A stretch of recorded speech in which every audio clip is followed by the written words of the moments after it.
একটা শান্ত গ্রামীণ সকাল। সূর্য ধীরে ধীরে ওঠে, সবুজ ধানক্ষেত আলোকিত হয়।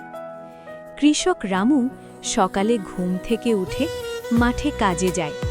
তার সঙ্গে থাকে তার প্রিয় গরু, নাম তার মণি। মণি রামুর পাশে হাঁটে, চোখে এক অদ্ভুত বন্ধুত্বের উষ্ণতা।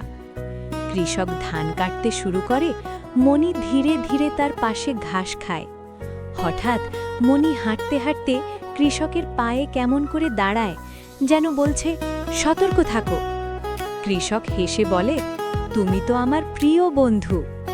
দিন শেষে রামু আর মণি মাঠের ধারে বসে সূর্যাস্ত দেখছে। তাদের চোখে শান্তি, হৃদয়ে বন্ধুত্ব। বন্ধুত্ব কখনো বয়স বা ভাষা দেখে বোঝা যায় না।